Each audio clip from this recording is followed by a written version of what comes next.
Today we're looking at something that, well, I didn't know existed until about, metaphorically, 10 minutes ago. There's two of these things, but we're only going to look at one in this particular video. But there's a company called Super Impulse, and apparently they make a lot of licensed stuff. And I got a package in the mail 2 days ago, as of the recording of this video, with these items. I have no idea who Super Impulse is, other than they make some wacky stuff. And apparently they have the Godzilla license. So I got this 3.75 figure and what is called the world's smallest Godzilla figure. We're going to look at this in another video, but I just kind of wanted to set the stage because today we're going to look at what looks like a interesting Shin Godzilla action figure. Now, like I said, I have no idea who Super Impulse was until, like I said, metaphorically 10 minutes ago. Apparently they're a company that makes a lot of these small, kind of tchotchke-esque figures.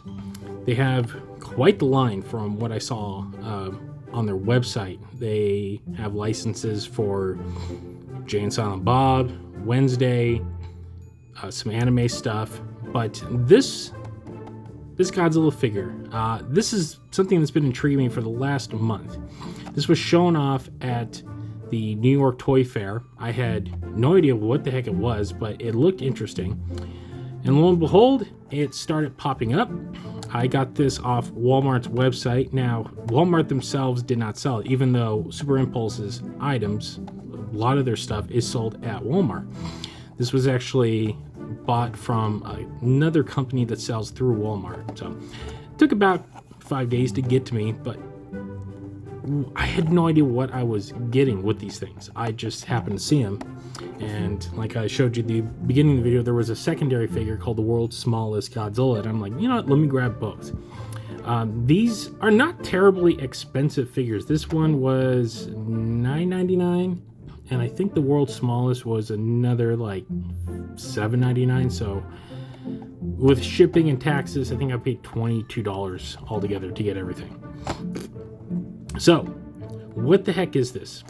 I myself am not sure, but it looks like a action figure. I've never held one of these 3.75 figures. Now 3.75 means 3.75 inches, which is the old G.I. Joe classic standard size for the figures. So apparently this is Super Impulse's bread and butter. Now this is an interesting figure in and of itself because, again, I don't know much about this company, but they seem to have gone to great lengths to make a proper packaging for collectors. So this is on your standard plastic blister card, but the nice thing is that it's not attached to the card on the back. It's simply taped, which means you can reseal this. Something I do love as a collector. Let's get this thing open and get a bigger review and see exactly what this line has to offer. All right, took a trusty knife, slit open. It was just essential tape on the back. So that's, I think I got it all. There we go. So as you can see, it's made to open without damage. Again, kudos, because I love this kind of stuff. I mean, yes, it's a basic cardboard thing, and actually this looks like you can punch this out to make a base, but I don't think I want to do it. Yes, so clearly you can make a base out of this, but I don't want to destroy the packaging. I might have other plans for this thing, so I'm not going to punch this out, but this, as you can see, is serrated, so you can punch all of this out to make a background display. So the front of the card, back, ingenious actually. This is, the old adage, using the whole buffalo. So yes, background, front, whole card. Just give you guys a look again. And if any of you are out there looking for it, there we go. Clean look at the barcode. But like I said, you can buy these online. I have seen the micro figure that you saw the opening of the show on Big Bad Toy Store, but they don't have it for sale yet. So I'm not sure how far out a lot of these have gotten, but we'll see. The fact that I got this already, they might be popping up on store shelves. From what I read off Super Impulse's website, they sell through Target, Walmart, and Five Below. So I'm assuming a lot of these are meant for Five Below, considering that they are cheap figures. I mean, the retail on this was under $10. That's kind of Five Below's MO right there. So let's get the rest of this out. What do we got here? So we got an acrylic stand. Ooh, and a little booklet. Oh wow, a catalog. Okay, there's something I have not seen. Okay, so for those of you too young to remember, or might not even been around, Toys used to give you like a little catalog back in the day. And a lot of Mattel did a lot of this stuff. So this looks like all of Super Impulse's other things. They got My Little Pony. They got like some old Atari stuff, Tonka tops. So yeah, it looks like they're deep into licensing. There's some Transformers in there. Oh yeah, they do a whole Mr. Potato Head line. So they have a Mr. Potato Head Godzilla coming out later this year. Tune into our next episode of the KOFFERS News Roundup. I got stuff on that as well. But man, they have a lot. I severely underestimated this company. So they got the Universal Monsters. They got Star Trek. They got Turtles. Monster High. Motu. Garbage Pail Kids. I mean, these guys are going for broke. And yes, these are, so I recognize, I've seen these at Five Below. So I'm assuming you'll be able to find this particular Godzilla figure and some of the other stuff that they're releasing at Five Below. But this is nostalgic. I kind of enjoy stuff like this. Even though it's, you know, you're really gonna keep this? No, but it's cool to see, you know, companies showing off their other wares. But that's not why you're here. You're here to watch me unpack this thing and review it. Let's get out the card. Again, packaging. I'm giving this thing an A on packaging. The reusable packaging is delightful. It's very simplistic, but it allows you to maintain quality of your figure if you're someone that enjoys keeping their packaging. This is brilliant. I really wish a lot more toy companies would follow suit. I know some of the higher end stuff does, but this is, I mean, this is essentially an impulse buy figure. Hence, it's probably why the company's called Super Impulse. But doing it with a collector's edge, kudos. Love it. So the actual figure here, what do we got? So we got these two bits that I just popped out. So this is apparently the fire effect. There you go. And another fire effect. So we got two because it's Shin Godzilla. And the actual Shin. Alright, it's not locked in there per card at all. Alright, so what are we dealing with here? Zoom in a little bit. Okay, off the bat, he's kind of a derpy figure. So, as you can see, yes, this is a... I don't want to use the word cheap because I know what they're going for, and I give them credit for trying. But this is, I'll just call it an economic figure. That's what this feels like. You know, as you can see, they didn't really paint in the tail. None of the spikes are painted. There's a little bit of the purple on the belly. The nails are painted in. The feet, or the tail, or the toes. Can't even talk right now. And then there's the face. Just the basic teeth and jawline, red mouth, red eyes. The overall sculpt of the figure, it's very much Shin. But this is of the quality you would have gotten of something in like the 90s out of a blind box figure from Bandai. I'm not knocking it because this is such an inexpensive figure, and so I understand what they're going for. It's so derpy though. All right, let's put in the tail effects. I'm not sure which one is which. Let's see here. So the tail, thinking this goes in this guy. All right. And then I'm assuming this one goes in the mouth.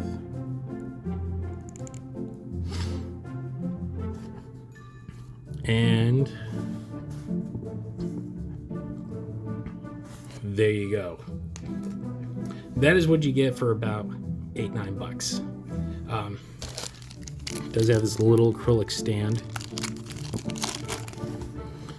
All right, so there's your acrylic stand with the Toho stamp on it.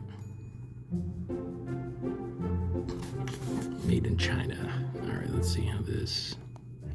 There's one spot, so it looks like you just put them there, and there you go.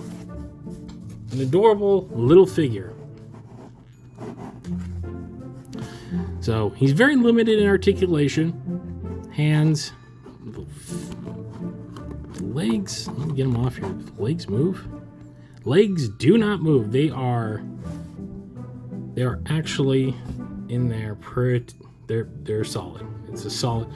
This is essentially a two-piece figure. So tail movement. And the fire covers both, as you can see. Look at that, back and forth. And then some movement in the hands. There's no movement in the head, no movement in the legs.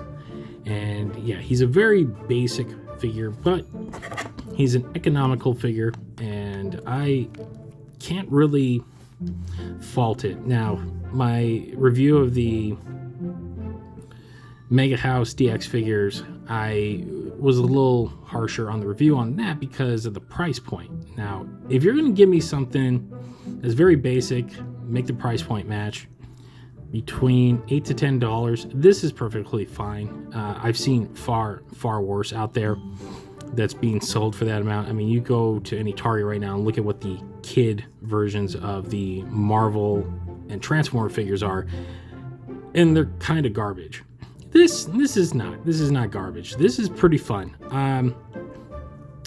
It is definitely a children's toy. You put it into either a stocking or an Easter basket, and we just had Easter pass, and it just reminded me of something. That's why I'm kind of mumbling here.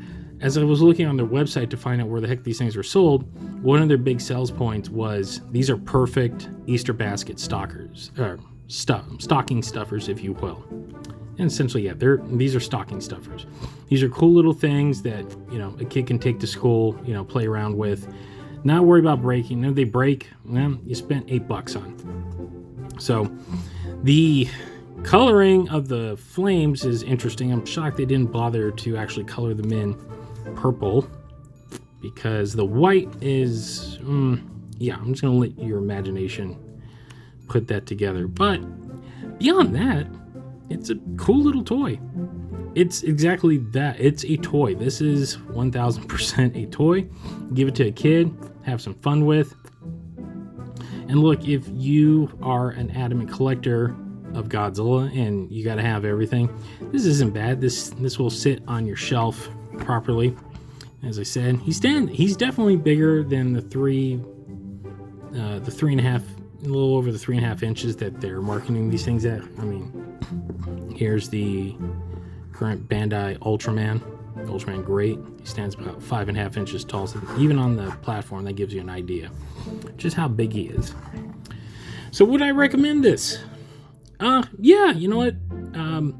For kids, 1000%. For adult collectors, if you really got to have it all, then I would say yes. If you're a budgeted collector, this is something that's pretty cool. You can take it to your office. You can, you know, put it up on your shelf somewhere. You don't have to worry about this thing breaking. I mean, well, I shouldn't do that with the acrylic, but as you can see, he's a solid figure. This thing is, it's got some charm to it, and I can't really fault it. I know a lot of you are probably watching this and they're going like, this is a garbage figure. it's an impulse buy figure. You know, the company is smart with with their name branding. The fact that they have the Godzilla license is kind of insane. They do have a few Godzilla items coming out. There's a squishy, there is the Mr. Potato Head, and there's a couple of other small, like tchotchke looking things. And that's, I think, what this company's really trying to do is do tchotchke-esque Godzilla stuff. And that's cool. There's a market for all of that. I mean, there's something for everyone with Godzilla. I'm not sure. Oh, and yeah, so as you can see, one last thing I was about ready to ask. So there is a line right here where you punch out the scenery. And there you go. So you get a little diorama. So they really are giving you quite a bit for what they are offering. So a fun little figure. I would recommend it if you're a completionist, if you need something for your kid, or you just like small little Godzilla things. You know, you're a budgeted collector and you just want something that's cool. You want to build that collection. This is perfectly fine for that. I kind of dig it. It's got charm. It's got some appeal. And the price point, you really can't go wrong. So there you go. Well, there you have it. That is my review of Super Impulse's 3.75 Shin Godzilla. Remember, if you like what you see, we do have a show. It's called the Kaiju Kingdom Podcast. You can find us at thekaijukingdompodcast.com. And if you don't like to download, well, you can find us on all of your favorite podcast streamers, including Apple, Spotify, or wherever else you might find better podcasts. That will also include our sister show, Common Kaisers. It's on the same feed. Just like and subscribe. We're also on social media. We're on X. We're on Instagram. And we're on Facebook.com. If you want to say hi, if you want to keep up to date with all the late breaking news in the world of giant monsters, that is the place to go. And on that note, that will do it for this edition of the Koffers. Thanks for watching, guys. And we'll see you next time.